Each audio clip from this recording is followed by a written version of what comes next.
사무엘 하를 펴주시고요.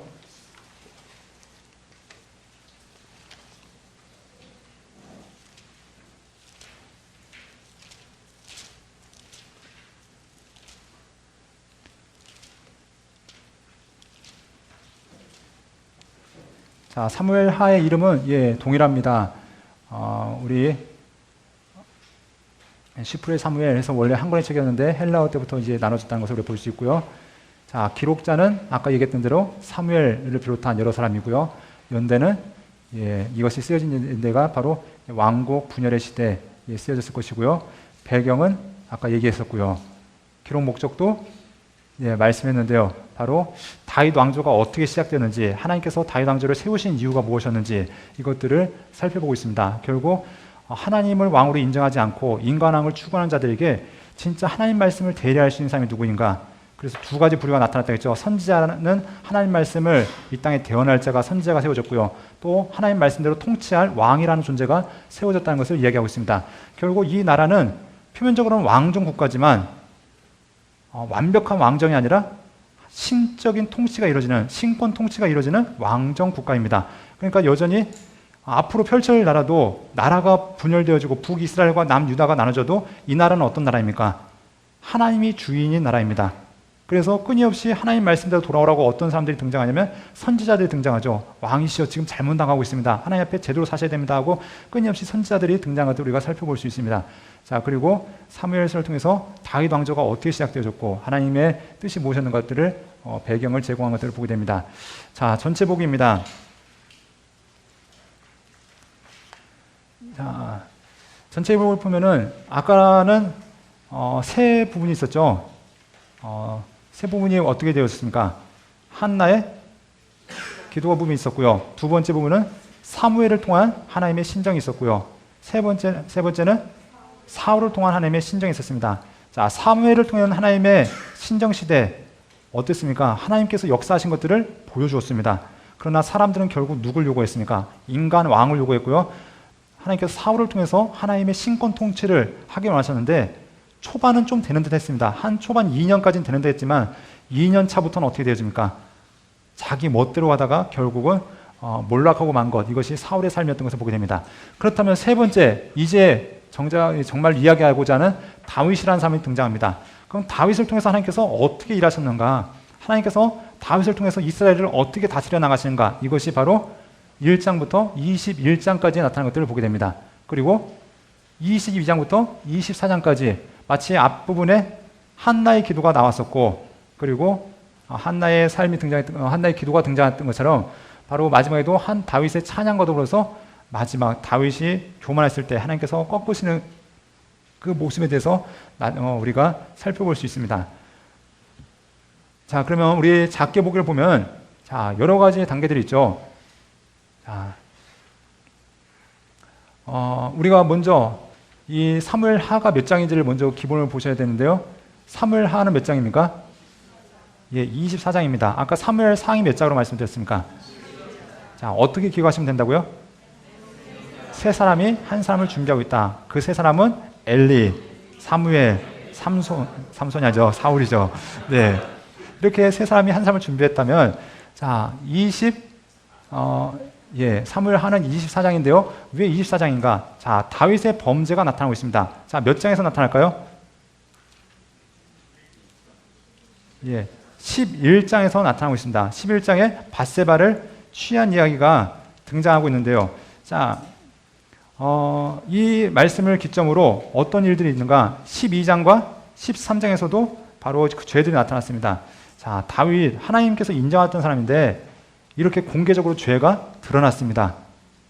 여러분, 제가 섬에 사는데 저희 동네는요, 섬이 3개가 붙어 있어요. 그런데 대부분 다 혈연으로 연결되어 있어요. 그래서 이 집에 여기서 무슨 소리가 나면은, 무슨 일이 있으면은 1시간도 안 돼서 섬 전체에 소문이 쫙 퍼져요. 네. 그런데 자, 이렇게 소문이 나면은, 좋은 소문이면 괜찮은데 안 좋은 소문이 나면은 이 사람 이 섬에서 살 수 있을까요, 없을까요? 어떻게 해야 돼요? 이사 가야 되겠죠. 자, 다윗같이 하나님께서 인정했던 사람이 이렇게 큰 죄가 2번씩이나 드러났는데 어떻게 하고 싶을까요? 이사 가고 싶겠죠. 자, 그래서 사무엘하 몇 장이라고요? 네, 다윗의 범죄가 나타났고요. 예, 다윗이 이사 가고 싶을 만큼 그런 가슴 아픈 일들이 나타난 것. 그래서 여러분들 사무엘하는 24장이라는 것 기억했으면 좋겠습니다. 자, 그러면 1장부터 4장까지 이스보셋과 다윗의 이야기입니다. 자, 이스보셋 누구였죠? 예, 요나단의 아들이 아니었죠. 사울의 아들이었죠. 예, 사울의 아들이 이스보셋이었습니다. 이스보셋은 사울 다음으로 왕이 된 사람이었습니다. 공식적으로 이스라엘 다음 왕. 왜냐하면 왕은 대를 이을 수 있기 때문에, 그래서 요나단은 죽었기 때문에 또 다른 아들이었던 이스보셋이 왕위를 이었습니다. 그런데 이때 이제 많은 내분이 있죠. 특별히 이 이스보셋의 군대 장관이었던 아브넬이라는 사람이 이 이스보셋을 배신합니다. 그리고 누구한테 오냐면 다윗한테 오는데 아브넬도 결국 암살을 당하게 됩니다. 요압이라는 사람한테 암살을 당하는 일이 있는데요. 자, 결국 이런 일들 가운데 아주 혼란기 가운데 이스보셋이 몰락하고 다윗이 왕으로 세워지는 일이 있습니다. 이스보셋은 40살에 왕이 돼서 2년 동안 다스리지만 이 2년을 끝으로 죽임을 당하고요. 이 다윗이 이스보셋이 7년 동안 이스라엘 왕이 있었는데 왕위에 있었던 것은 2년이라고 이야기하고 있습니다. 그래서 7년 동안 이스라엘 왕으로 있었다가 2년을 다스리고요. 또한 다윗과 경쟁하다 결국 몰락했던 것을 우리가 확인해 볼 수 있습니다. 자, 두 번째 이야기는 언약궤 이야기입니다. 다윗의 이야기를 안 했죠. 자, 언약궤. 자, 초반에도 언약궤가 나왔습니다. 우리가 보면은 사무엘상에서도 언약궤 이야기가 나왔는데 언약궤가 어떻게 되는 이야기였습니까? 빼앗기는 이야기였습니다. 하지만 사무엘하에 나오는 언약궤 이야기는 어떤 이야기냐? 다시 하나님을 예배하기 위해서 찾아 올리는 이야기가 있는 것들을 보게 됩니다. 다윗이 왕이 된 다음에 가장 먼저 하는 일이 무엇인가? 그것은 바로 하나님의 언약궤를 옮기는 일이었습니다. 그런데 먼저 다윗이 왕이 된 이야기가 먼저 나타나고 있죠. 우리 10절 말씀 함께 보겠습니다. 10절입니다. 시작.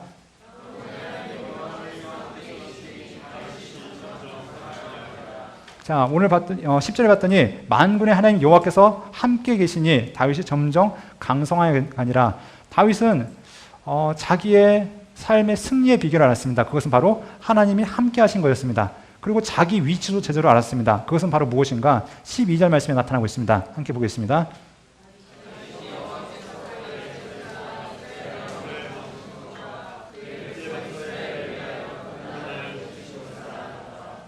네, 다윗은 뭐라고 얘기하냐면 여호와께서 자기를 세우사 이스라엘 왕으로 삼으신 것과, 자기가 잘나서 왕 된 게 아니라 나보다 위에 계신 분이 계시다.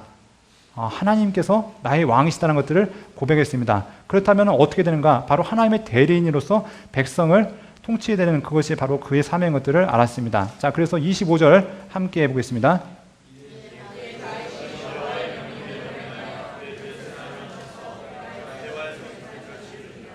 자, 헤브론에서 왕이 된 이 다윗은 결국 어떻게 하는가? 하나님께서 자기를 세우신 것을 알았고 하나님 명령을 따라서 블레셋 사람들을 이제 정벌해 나가기 시작합니다. 자, 그래서 하나님께서 함께 하시기 때문에 이들을 게바에서 게셀까지 정복했다라고 성경 이야기합니다. 자, 이런 다음에 다윗이 가장 먼저 하는 일이 무엇이냐? 언약궤를 옮기는 일이었습니다. 자, 2절 말씀 함께 보겠습니다.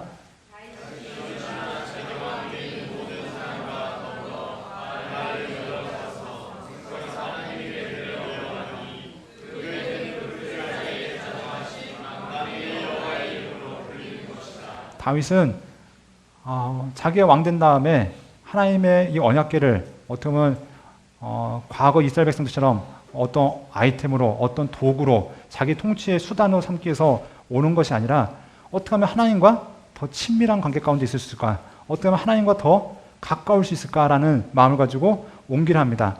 그런데 의욕이 너무 앞섰죠.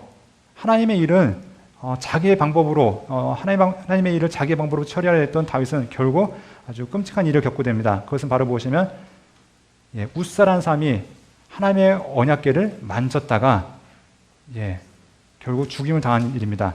그런데 이것이 문제가 아니라 만진 것만 문제가 아니라 하나님의 언약궤를 운반해야 되는 방법, 다뤄야 되는 방법이 분명히 율법 가운데 적혀져 있습니다.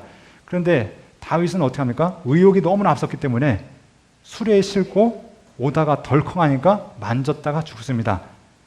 자, 갑자기 두려워지죠. 하나님이 어떤 분이신가? 나는 지금까지 하나님이 나를 너무나 사랑하시고 나와 함께 하시고 능력의 하나님이시고 사랑의 하나님이시고 생각했는데 이분이 두려운 하나님이구나. 이것들을 경험한 다음에 한동안 언약궤를 찾지 않습니다. 하지만 그걸로 끝난 것이 아니라 하나님의 언약궤를 옮기기 위한 철저한 준비를 다시 하기 시작합니다. 자, 그래서 다시 준비하기 시작하는데 어떻게 하는가? 13절부터 15절까지 함께 보겠습니다. 시작.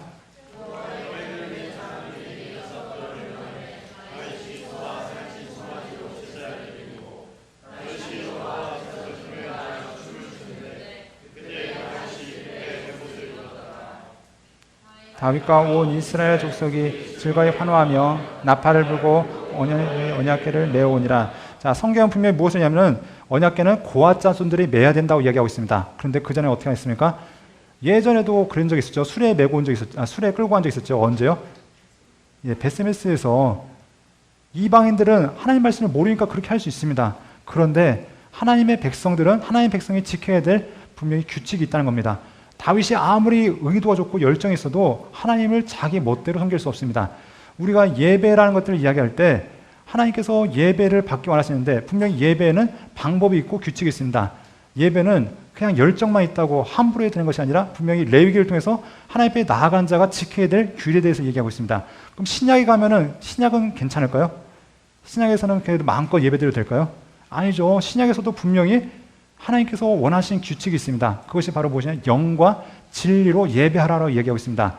말씀해 봤더니 영은 성령으로, 성령 안에서 말씀으로 진리, 하나님의 말씀 안에서 예배하라. 다시 말해서 율법, 하나님의 말씀을 기초해서 드려지는 것이 온전한 예배라는 것을 우리가 볼 수 있습니다. 그러니까 예배라는 것이 우리 많은 것들에 예배라는 이름이 붙죠. 무슨 예배, 기념 예배, 무슨 취임 예배. 그런데 정말 그 예배가 하나님께 드려진 예배인가 아니면 기념식인가? 그건 다시 한번 돌아봐야 될 것입니다. 예배라고 붙일 때는 정말 성령의 인도하신 가운데 성령과 함께 말씀으로 진리 가운데 나가는 것, 이것이 예배라고 얘기하고 있다면 오늘 다윗도 그랬죠. 열정은 있었죠. 왜요? 그 누구보다 하나님과 함께하고 싶어서, 그 누구보다 언약궤를 빨리 옮기고 싶어서. 하지만 분명히 정해진 하나님의 방법이 있다는 것입니다. 자, 이런 과정 가운데 다윗은 하나님의 언약궤를 결국 올리는 것을 우리가 보게 됩니다. 자, 이제 다윗의 한 가지 소원이 있습니다. 언약궤만 올린 것이 아니라 하나님과 더 친밀한 관계 가운데 있기 위해서 무엇을 지키기 소원하냐면 하나님의 성전 짓기를 소원합니다. 함께 말씀을 보도록 하겠습니다. 2절 말씀입니다.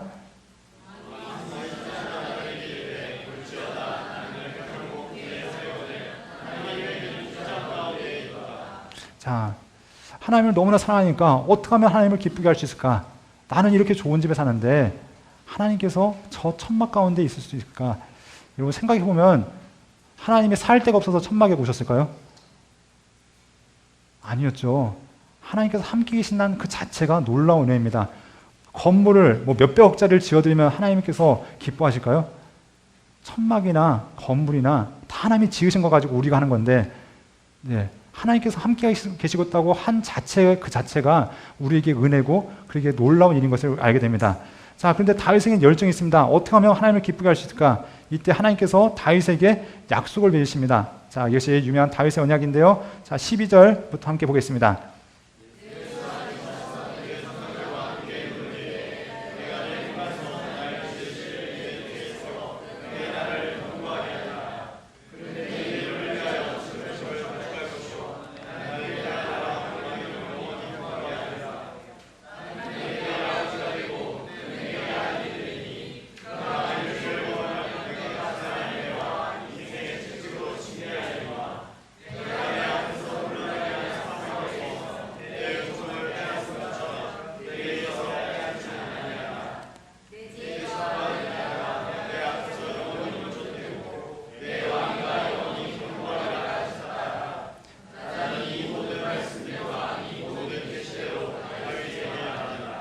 네, 이 언약은 1차적으로는 누구였냐면 다윗의 후손들이었죠. 그래서 솔로몬을 비롯해서 그 후에 있어질 유다 왕들을 통해서 이루어졌을 것이고요. 그리고 또 예수 그리스도를 통해서 성취되었고요. 또 마지막 다시 오실 예수 그리스도를 통해서 이 언약이 성취될 것입니다.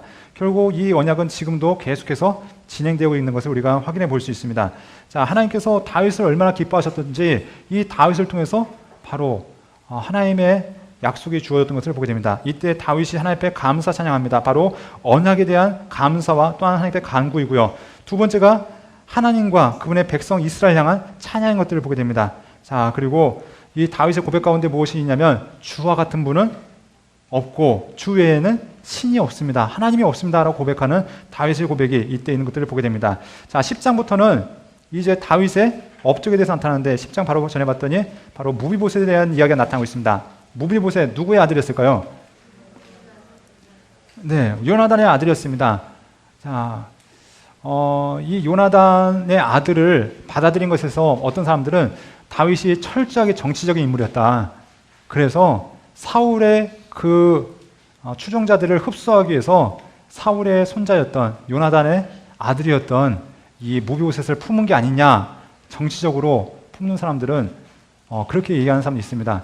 여러분, 왕인데 정치적이지 않을 수 있을까요?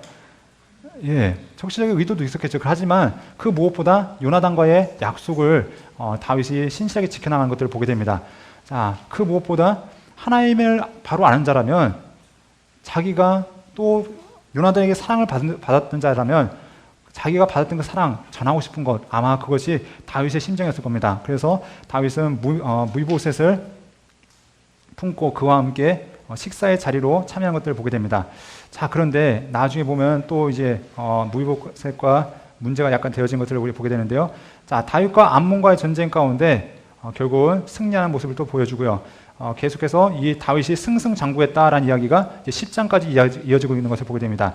그러니까 1장부터 10장까지 이야기를 보면은 어떻게 되냐, 점점 상승해 나가는 다윗의 삶을 보게 됩니다. 비록 간혹가다가 꺾이는 때도 있지만 계속해서 하나님께서 함께 하심으로 그의 삶이 올라가고 올라가는 모습들을 보게 됩니다. 그런데 그것이 확 꺾이는 시간이 있죠. 바로 11장부터입니다.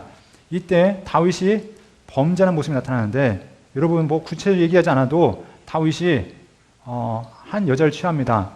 분명히 여자들이 많았을 텐데 왜 그랬을까? 그러면 어떤 사람들 그래요. 다들 결혼한 사람들이 처녀와 결혼하는 사람은 별로 없고 남의 부인이었던 사람들 결혼하고 또 정략 결혼하고 하다 보니까 아마 얼굴 예쁜 사람이 없지 않았을까. 그래서 저 목욕하는 그 여인이 너무 아름다워서 뭐 이렇게 얘기하는 사람도 있는데, 네, 그거야 다윗한테 물어보시고, 네, 다윗은 건너방에 있습니다. 자, 그러니까 이 다윗과 아니 우리 전도사님 가운데 김다윗이라는 분이 계세요. 그래서 건너방에 계시니까 왜 그랬는지 물어보시면 되고요. 자, 이 다윗과 밧세바가 결국 간음 사건을 통해서 첫 번째 죄악이 있습니다. 자, 그리고 이 일 때문에 죄를 숨기고자 어떤 일이 있습니까? 우리아를 죽이죠. 자, 그런데 우리아를 보면 정말 충직한 사람입니다. 우리 14절, 15절 함께 보겠습니다.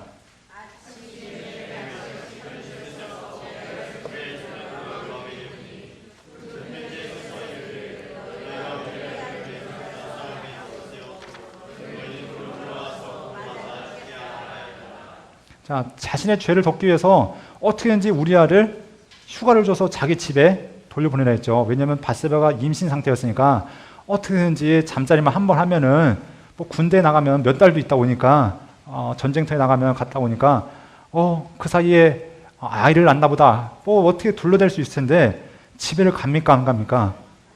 두 번씩이나 보내는데도 안 갑니다. 왜요? 어떻게 우리 백성들은, 우리 군사들은 그 전쟁터에서 목숨을 걸고 싸우는데 어떻게 제가 집에 가서 편히 잘 수 있습니까? 그리고 궁에서 군사들과 함께 잡니다. 다윗이 참 미치고 어때요? 그럴 일이죠. 너무 충성스러워서 자기는 어떻게든지 이 죄를 덮어야 되는데 너무 충성스러운 신하 때문에 결국 그 일이 이루어질 수 없으니까 결국 우리아를 죽이라는 편지를 들려보내서 이 우리아를 죽게 합니다.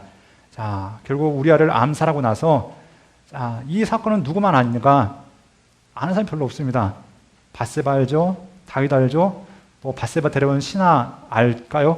그리고 사람들은 별로 아는 사람이 없을 겁니다. 그런데 누가 보고 계십니까? 지금까지 다윗을 보면 이해가 안 되는 모습입니다. 왜냐하면 다윗은 철저하게 하나님을 바라보고 하나님의 왕되심을 고백했고 하나님과 함께 동행했던 사람이 다윗이었습니다. 그런데 이 순간은 어떻게요? 하늘 향해서 눈을 딱 감고 이 땅에 있는 것만 어떻게든지 해결하기 위해서 끊임없이 바쁘게 움직이는 다윗을 보게 됩니다. 결국 다 해결되는 것처럼 보이죠. 그런데 더 꼬여나가는 것들을 보게 됩니다. 결국 어떻게 됩니까? 나단이라는 선지자가 와서 이야기하죠. 어떤 사람한테 어떤 사람의 암양 한 마리인데 자식처럼 키우는 사람이 있습니다. 어떤 사람한테는 양 몇 마리죠? 한 마리가 있고 99마리인가요? 100마리인가요?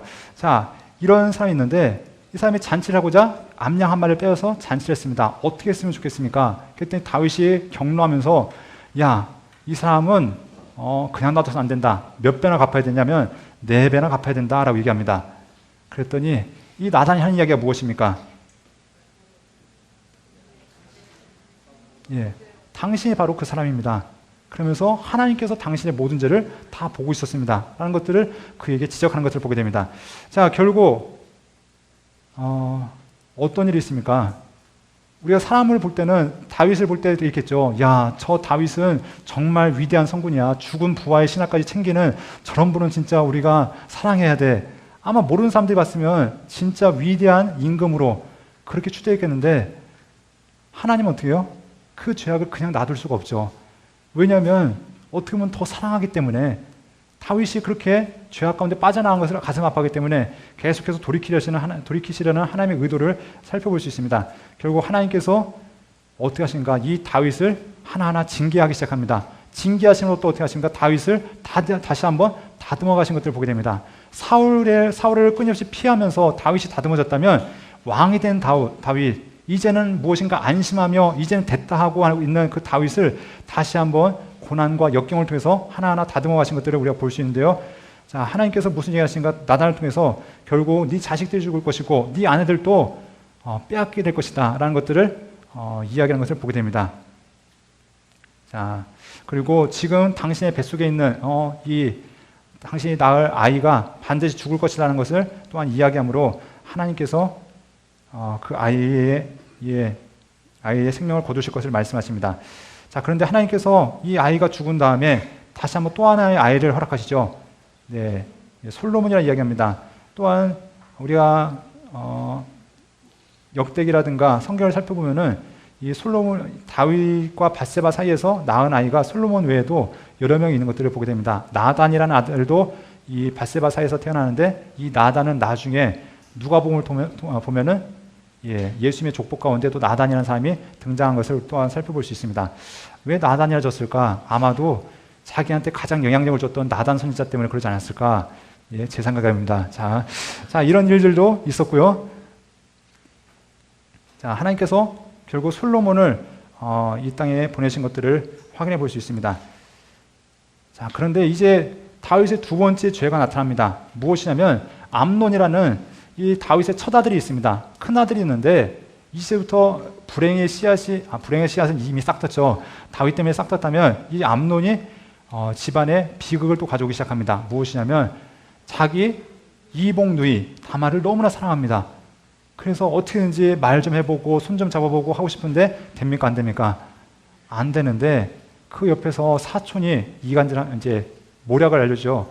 그래서 몸이 아프다고 하고 아버지한테 요청을 해서 그 다말을 병간호를 시켜달라고 하십시오. 그래서 아버지가 그렇게 했더니 이때 이 암논이 어떤 일을 합니까?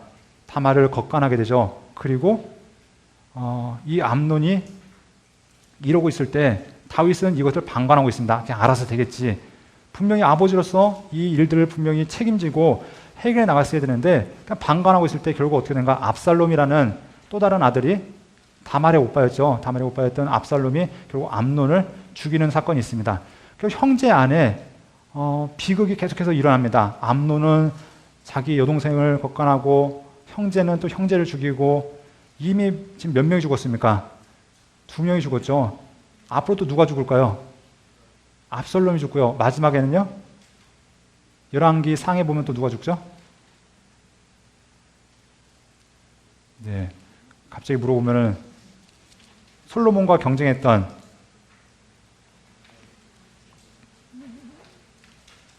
네. 아도니아가 죽죠. 네. 아도니아도 죽죠. 그러니까 처음에 우리가 생각해 보면은 나단이 이랬습니다. 양 이야기를 하면서 다윗이 그때 무슨 얘기냐면은 몇 배나 갚아줘야 된다고 얘기했죠?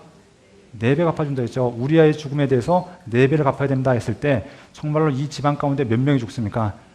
예, 자식들 4명이 죽임을 당하는 그런 끔찍한 일들을 겪게 되는 것을 보게 됩니다. 자, 하나님께서 이렇게 집안에 칼이 떠나지 않는데 압살롬을 통해서 또 암논이 죽게 되는 것을 우리가 확인해 볼 수 있고요. 자, 압살롬이 형을 죽인 다음에 급하게 도망가게 됩니다. 그런데 아버지가 날마다 압살롬 때문에 슬퍼하죠. 내 아들 압살롬아 하면서 슬퍼하니까 보다 못한 요압이 어떻게 합니까? 예, 한 여인을 꾸며서 연극하게 하고 결국 압살롬을 불러들입니다. 하지만 압살롬 용서합니까? 못합니까? 용서하지 못할 때 압살롬은 또 다른 계략을 꾸밉니다. 그것은 무엇이냐면 반역이었죠. 그래서 이 나라를 내가 차지하겠다. 그래서 주변에 한 사람 한 사람 다 포섭하기 시작합니다. 그래서 당시에 지략가였던 아히도벨부터 해서 수많은 사람들을 자기 편으로 끌어들였고요. 사람 민심을 자기 편으로 모았던 것을 보게 됩니다. 자, 이런 상황 가운데 압살롬이 결국 반역에 성공하게 됩니다. 자, 우리 함께 보도록 하겠습니다. 우리 15장부터 보겠죠. 자, 15장 11절 말씀 함께 보겠습니다. 시작.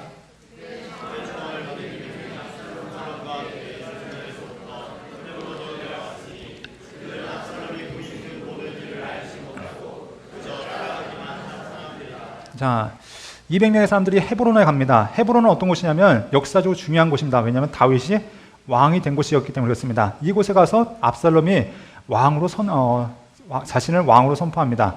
결국 반역을 하게 된 거죠. 이 일을 들었던 다윗이 어떠냐면 맞서 싸우지 않고 도망갑니다.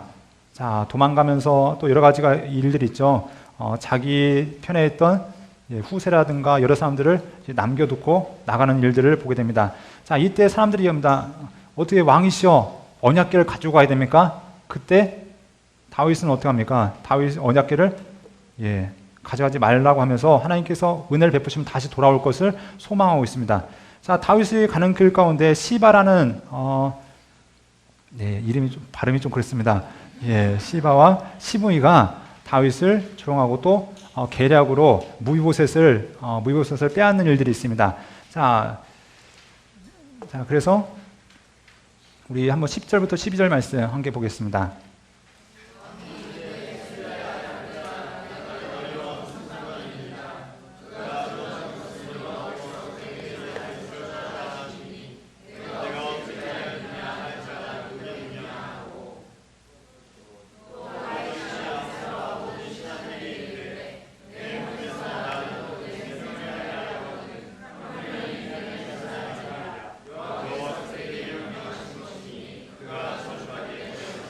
자, 시므이라는 사람은 누구였냐면 사울의 친족이었습니다. 어떻게 보면 왕족이라 얘기할 수 있죠.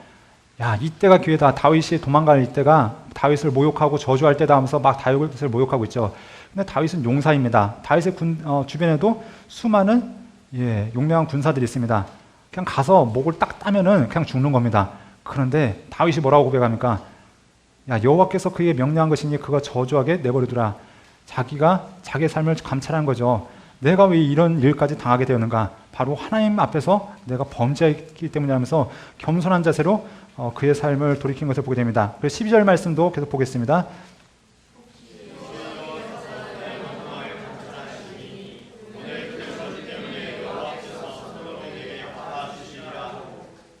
네, 그리고 자, 하나님께서 보신다, 하나님께서 감찰해 주실 것이다 라고 하면서 이렇게 나아간 다윗을 보게 됩니다.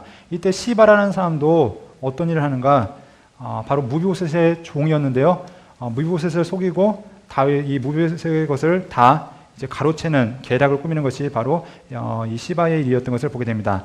자, 그리고 자, 이제 후세라는 사람과 아이도벨에 대한 이야기가 등장하는데요. 이 두 사람이 서로 머리 싸움, 두뇌 싸움이 있죠. 그래서 정보 전쟁이 벌어집니다. 어떻게 해서 누구를 이기게 할 것인가? 결국 누가 이기냐면 후세라는 사람의 계략이 승리해서 아이도벨은 결국 목숨을 스스로 끊는 일이 있습니다. 성경에 봤더니 아이도벨 누구였는가? 바로 이 밧세바의 조부였다라고 이야기하는데 아마도 다윗에게 복수하고 싶었겠죠. 자기의 손자 사위를 죽였던, 지금은 비록 왕비로 서 있지만 자기의 손자 사위를 죽였던 다윗에게 복수하고 싶었던 그런 마음이 있었을지 모르지만 결국 하나님의 도우심으로 그 계략이 무산되어지고 후세가 결국 다윗에게 도움을 주는 일들을 우리가 살펴볼 수 있습니다.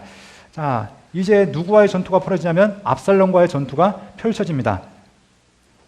다윗은 어떻게든지 압살롬을 살리고 싶었지만 결국은 어떻게 되어집니까?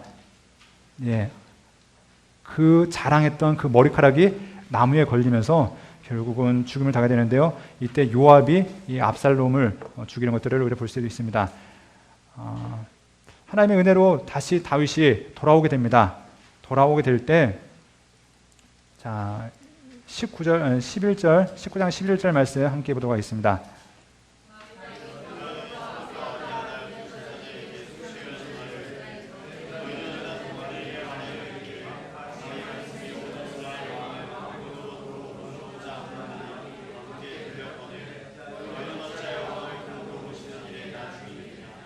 자, 이제 돌아올 때 사람들이 마음을 들게 이제 이 다윗에게 반역했던 사람들이 이제 다윗이 승리하고 나니까 급하게 누구 편에 서야 됩니까? 다윗 편에 다시 줄을 서야죠. 그래서 급하게 다시 다윗을 왕으로 모셔드리라고 얘기하고 있습니다. 그러면서 이때 이제 갈등이 시작되어집니다. 무엇이냐면 유대 민족과 이스라엘 나머지 지파의 갈등이 시작되어지는데 이것이 조금씩 심화되다가 마지막 솔로몬 사후에는 이것이 결국 터지게 되는 것을 보게 됩니다. 그래서 나라가 남쪽 유다와 북이스라엘로 갈라지는 이런 일들이 바로 이미 다윗 때 그 기미가 보인 것을 우리가 확인해 볼 수 있고요. 자, 결국 다윗과 유다의 갈등이 있었고요. 또한 세바의 반란을 통해서 다윗에게 반역하는 일이 있었지만 하나님의 은혜로 이것들을 다 정복할 수 있었던 것들을 보게 됩니다. 자, 그런데 이제 기브온 사람들과 사울의 자손과의 관계가 나타납니다. 어느 날 기브온 후손들이 다윗에게 나와서 원통함을 호소합니다. 왜냐하면 이때 3년 동안 기근이 있던 것을 보게 됩니다. 다윗의 때 3년 동안 기근이 있는데 그 원인이 무엇이었는가? 바로 사울이 인종청소를 했습니다. 마치 히틀러가 유대인들을 싹쓸이했던 것처럼 이 사울이 이스라엘 가운데 이스라엘 12지파에 속하지 않았던 기브온 민족을 학살한 겁니다. 이것 때문에 하나님께서 이스라엘 땅에 몇 년 동안 비를 내리지 않냐면 3년 동안 비를 내리지 않습니다. 여러분, 이스라엘이 하나님 앞에 범죄했을 때 하나님께서 기근을 통해서 역사하시는데 엘리야 때 3년 반 동안 비가 내리지 않습니다.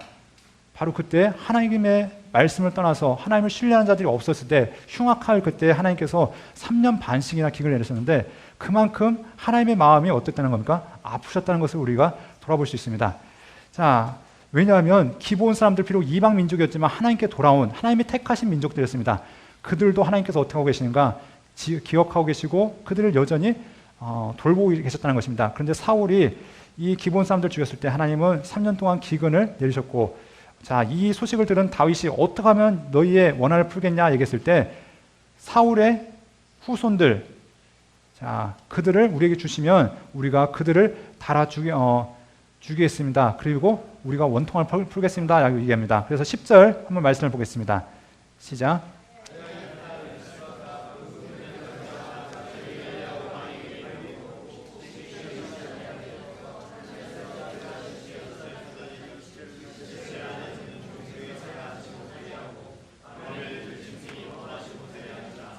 자, 결국 사울의 자손 7명을 요청했을 때 무비보셋은 자기가 사랑하던 요나단의 아들이었으니까 결국 이 사람은 내줄 수 없고 후손을 찾다 보니까 리스바라는 한 여인의 자손들이 있으니까 그 숫자를 채워서 7명을 매다는 것들을 보게 됩니다. 그래서 이들이 달고 난 다음에 그때 어떤 일이 있는가, 하나님께서 그 땅에 기도를 들으시고 그 땅에 비를 주셨다라고 얘기합니다. 자, 하나님께서 다윗과 함께 하심으로 이제 블레셋이 이제 역사 속에서 사라지게 되죠. 완전한 승리를 하나님께서 허락하신 것들을 우리가 보게 되고요. 자, 여기 했었고요. 자, 마지막입니다. 다윗의 감사 찬양이 나타납니다. 지금까지 하나님 앞에 이제 다윗은 지금까지 삶을 인도하신 하나님을 바라보면서 하나님 앞에 감사 찬양을 하는데, 자, 우리 한번 1절부터 3절까지 한번 읽어보고요. 자, 여기에 나타났던 찬양들은 시편에 나타난 다윗의 찬양과 동일한 것들을 우리가 보게 됩니다. 비슷한 찬양도 있고요. 또 다른 찬양도 있는데, 자, 다윗이 하나님을 향해서 어떻게 고백하고 있는가, 1절부터 3절까지 말씀 함께 보겠습니다. 시작.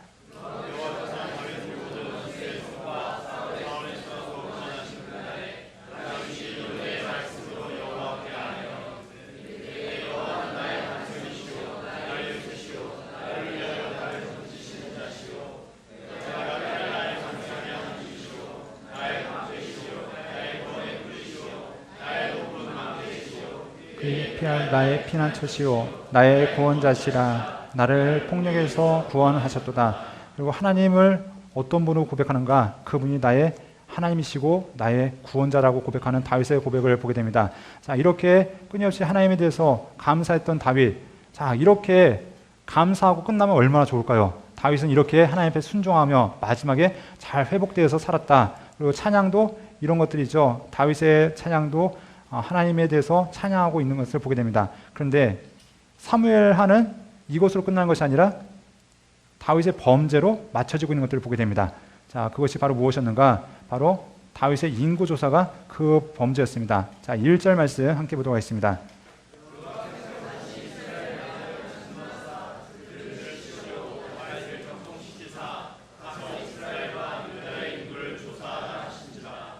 자, 여기 봤더니 누가 하게 했대요?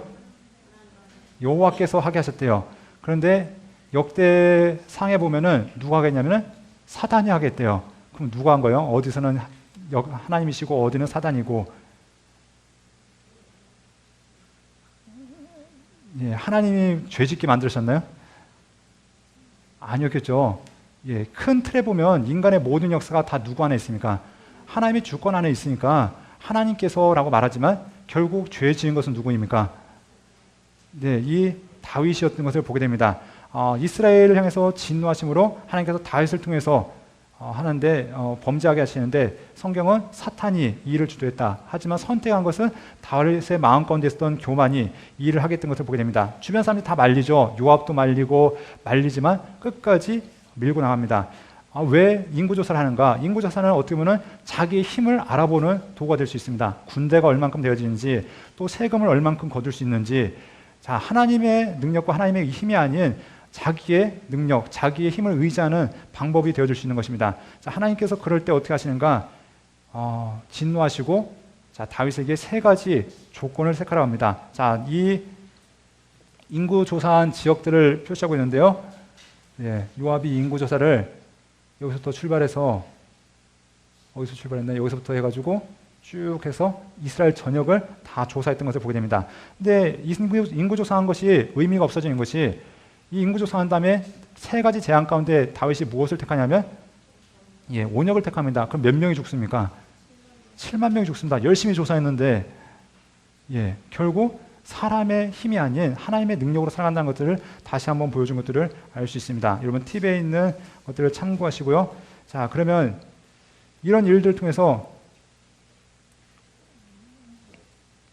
인구조사하고 재앙 내리는 것으로 끝나는 것이 아니라 이것을 통해서 하나님께서 새로운 시작을 하신 것을 보게 됩니다. 인구조사를 온역이 돌았을 때 다윗이 하나님께 제사를 드리죠. 아라우나 타작마당에서 하나님께 제사를 드린 것을 보게 됩니다. 그리고 이때 칼을 든 천사가 이 온역을 그치고요. 하나님께서 이 땅을 다시 회복시켜 주신 것을 보게 됩니다. 자, 그 가운데 제단을 쌓아서 하나님 앞에 예배드렸을 때 재앙이 그쳤다라고 얘기하고요. 자, 이 자리가 나중에 무엇이 되어집니까? 하나님의 성전터가 되어진 것들을 우리는 확인해 볼 수 있습니다. 자, 이렇게 하면서 하나님께서 이 땅을 해서 진노하셨지만 다시 한번 회복하시는 이야기로 이제 사무엘 하의 이야기가 맞춰진 것들을 보게 됩니다. 자, 그러면 이제 말씀을 정리하도록 하겠습니다. 우리가 지금까지 여호수아에서부터 사무엘 하까지 빠르게 달려왔습니다. 예, 여러분 가만히 앉아있었고 저만 빨리 달려갔죠. 예. 그런데 우리가 이 말씀을 통해서 분명히 살펴보셔야 될 것이 있습니다. 지금까지 내가 성경을 보았던 그 눈과 지금까지 사람들을 바라왔던 판단이 아닌 하나님께서 정말 성경을 통해서 어떻게 말씀하고 계시고 지금도 우리가 이 성경을 통해서 하나님이 무엇을 말씀하시는지 보기만 하고 듣기만 하는 것, 이것이 아마 성경을 통한 하나님의 계획이고 뜻일 것입니다. 신명기 말씀을 통해서 또한 레위기의 말씀을 통해서 내가 너희와 함께 동행하기 원한다. 내가 동행하기 원하는데 그러기 위해서 너희가 말씀에 순종해야 돼. 순종하는 것은 너희가 더 행복하기 위해서, 나와 더 함께 하기 위해서 너희가 그 말씀에 순종했으면 좋겠다. 하나님을 떠날 때 주어지는 재앙이 무서워서 하나님께 순종한 것이 아니라 하나님과 함께하는 것, 그것이 얼마나 큰 기쁨인지 너희가 알아가면서 그것을 순종했으면 좋겠다라는 그런 말씀으로 우리에게 그 말씀하신 좀 있습니다.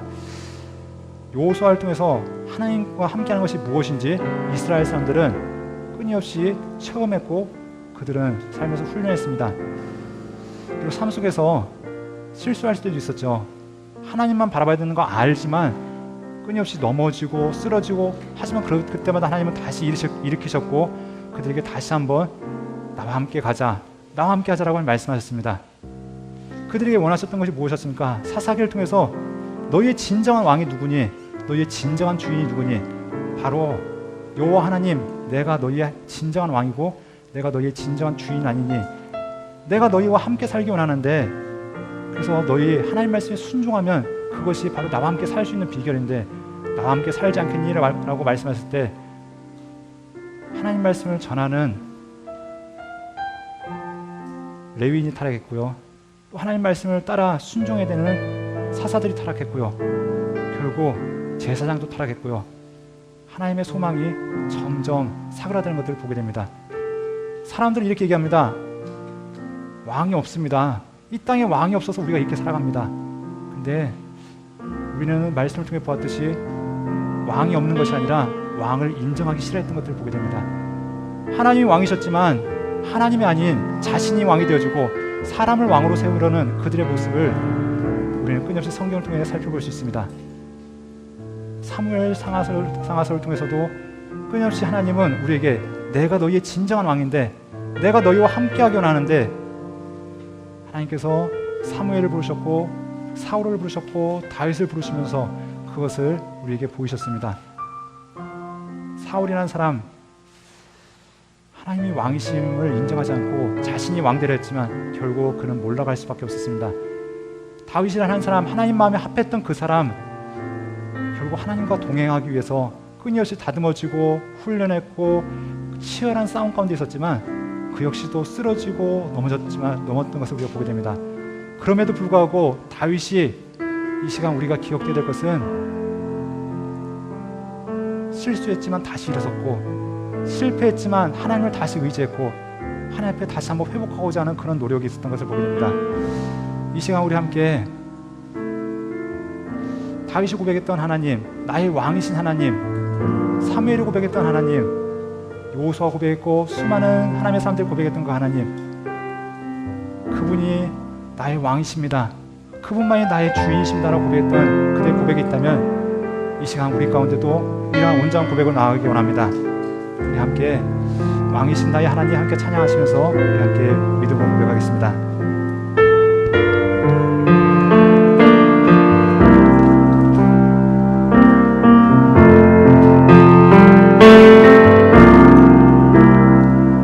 왕이신 나의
기도하기 원합니다.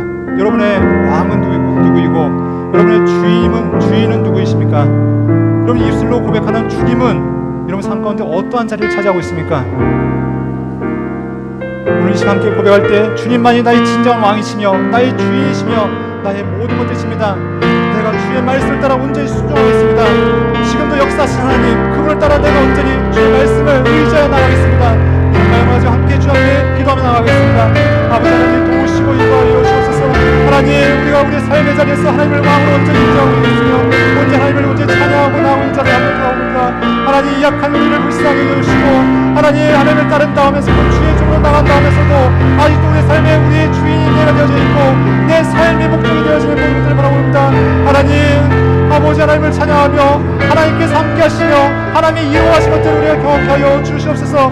하나님 전쟁은 하나님께 속한 것이라 말씀하시오니 하나님 우리의 모든 삶의 목적과 계획이 하나님께 맞춰지게 해주시고 나의 목적이 하나님의 뜻보다 앞서지 않도록 도우시고 인도하여 주시옵소서. 하나님 이 시간 붙드시고 있을 때 요술을 통해서 말씀하시며 사상을 통해 말씀하시며 요술을 통하여 보여줬고 하나님 삶을 통해서 보였던 그가 하나님 역사하시고 인도하신 하나님 자기 백성을 참으시고 자기에게 돌아온 자를 받아들이시는 하나님의 그 크신 사랑과 하나님의 그 은혜를 다시 한번 보여주시며 지금도 하나님을 온전히 왕으로 인정하는 그 백성들 찾으시는 아버지 하나님의 마음을 우리가 헤아리며 나갈 수 있도록 도우시고 인도하여 주시옵소서. 하나님 아버지 이 땅 가운데 하나님의 자리를 다시 한번 찾게 되시고 우리의 삶 가운데 하나님을 향하여 온전히 예배하며 경배하며 하나님과 교제할 수 있도록 하나님 도우시고 인도하여 주시옵소서. 하나님의 놀라우신 사랑합니다. 아버지 하나님 도우시고 인도하여 주시옵소서.